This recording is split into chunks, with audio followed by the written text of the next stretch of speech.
Hello, I'm KHOU 11 meteorologist Chris Ramirez with a Tropics update. As of 7 a.m., the National Hurricane Center with its latest advisory upgrading Hurricane Beryl as a very powerful Category 3 storm. You're able to see this storm rapidly intensify, and it's rapidly intensifying as it moves towards the Leeward Islands. So winds at 115 miles an hour.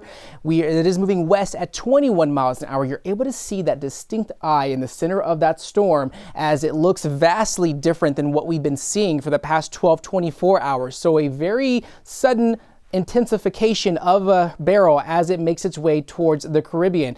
As you look at the latest track, it is a Category 3. It is briefly going to strengthen into a Category 4 storm as it approaches the Leeward Islands, but therefore weakening as a Category 2. We are expecting this to make a landfall as a Category 2 hurricane in the Yucatan Peninsula by Friday morning. So something to really keep an eye on. If you see any spaghetti plots like I'm about to show you, it's always important not to focus on just one model as we go into the next few days with this storm. So we also are dealing with some Saharan dust that's in the picture that could impact Beryl and all the other tropical systems that we're looking at. But this is expected. Models are in agreement that it's going to make landfall somewhere in Central America. There is a few models taking it into the Gulf of Mexico, but we have a high pressure system that's going to be over southeast Texas, and that really is going to keep that system southward over the Yucatan, over Central America, as well as southern Mexico in the coming days. So something to really keep an eye on, because Beryl is not the only system that we're tracking. There is another area of concern in the Bay of Campeche that has a 50% chance of development within the next 2 days. Also,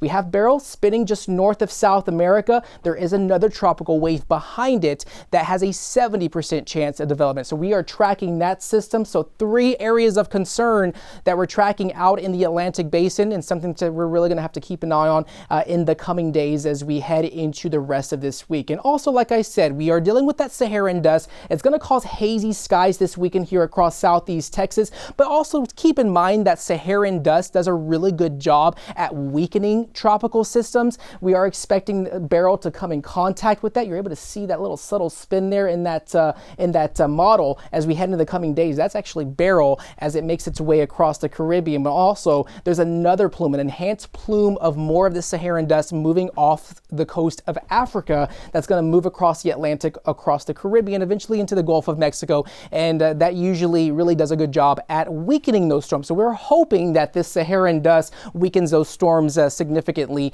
in the coming days. So if you are heading out and about, the good news is that these storms and these tropical systems are not going to impact southeast Texas in the coming days.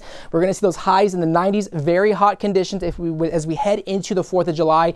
Overnight lows in the 70s and 80s, but definitely we're going to have to keep an eye on that heat situation here across southeast Texas, as highs are going to be quite hot and humid with feels like temps in the triple digits.